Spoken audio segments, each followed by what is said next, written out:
Sino kaya nag-comment na yon? Magandang araw po sa inyo, nanay. Isa po ako sa tagahanga nyo. Tuwan-tuwa po ako sa inyo. Nakakawala po kayo ng pagod. Pwede ko ba kayong hiramin kahit isang araw lang? Magbabayad po ako kahit magkano. Itanong nyo po sa inyong anak kung papayag. Handa po ako magbayad kahit magkano. Makasama ko lang po kahit isang araw. Nasa festic na yan. Pumayag kaya yon?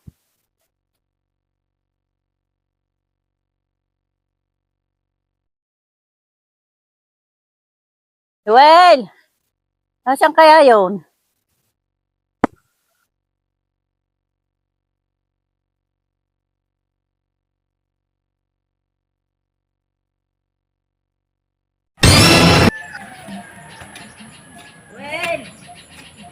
Joel!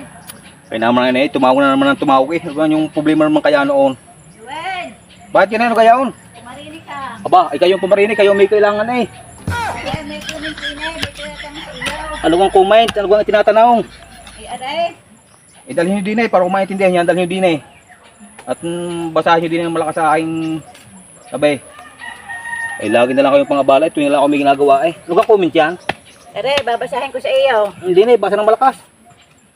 Magandang araw po sa inyo, nanay. Isa po ako sa tagahanga nyo. Tuwan-tuwa po ako sa inyo. Nakakawala po kayo ng pagod. Pwede ko ba kayong hiramin kahit isang araw lang? Magbabayad po ako kahit magkano. Itanong nyo po sa inyong anak kung papayag. Handa po ako magbayad kahit magkano. Makasama ko lang po kayo kahit isang araw. Ano, payag ka?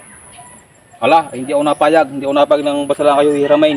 May bayad daw naman eh. Kahit pa yung magkano ibayad sa akin, hindi ako napayag na kayo gayo-gayo na lang. Basta lang ihiramain. Hindi ako napayag. Ako nga pala yung mahal na mahal mo. Kahit na may bayad, hindi pa rin ako payag ang piramin. Sadya. Ay, anong sasabihin ko di sila comment na are? Tandaan nyo ko kanina, nung ako'y pinakain nyo ng lakay may na may sintas. Oo. So, sabihin nyo dyan sa nag-comment na yan, ako ay hindi napayag ng may bayad dahil kayo ay matagal ko na gustong pamigay. Sa lintik ka naman.